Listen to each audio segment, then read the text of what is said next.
কি কোনো গোপন কথা হচ্ছিল নাকি? এই মনেছে? না না, গোপন কথা হতে যাবে কেন? কোনো গোপন কিছু নয়। আসলে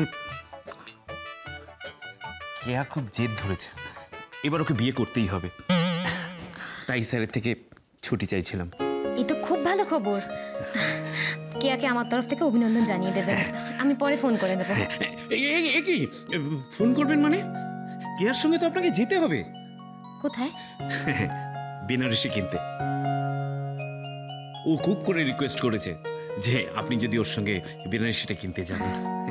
বেশ, তো নিশ্চয়ই যাব। দুটো? ঠিক আছে। আর রংগুলো আছে।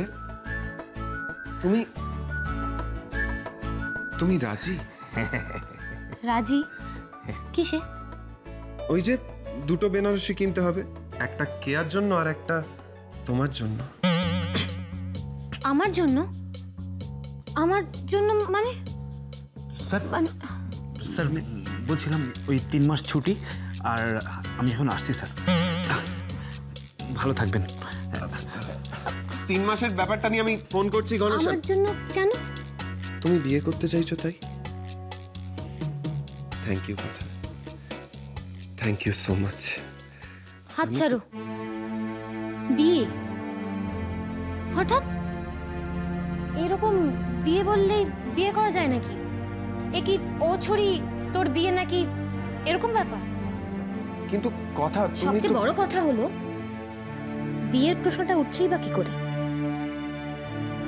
আমি তো তোমাকে এখনো হ্যাঁ বলিনি। নাও তো বলনি। তোমাকে বিয়ে করব কিনা সেটা ভেবে দেখতে হবে।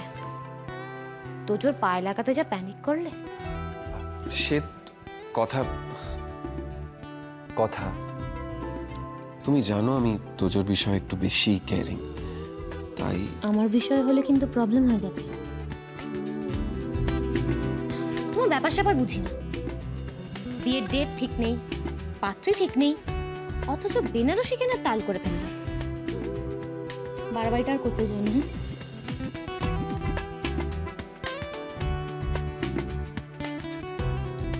বেনারসি কেনা হবে, দরকার হলে আমি অন্য পাত্রী খুঁজে নেব। অন্য পাত্রী খুঁজে নেবে? হ্যাঁ, আমি অন্য পাত্রী খুঁজে নেব। বেশ ভালো তো, অন্য পাত্রী খুঁজে না। আমি কিন্তু সত্যি অন্য পাত্রী খুঁজে নেব কথা। তুমি সত্যি অন্য পাত্রী খুঁজে নেবে? হ্যাঁ। কোথায়? এখানে, ওখানে, চায়ের দোকানে, যেখানে পাবো সেখান থেকেই খুঁজে নেব।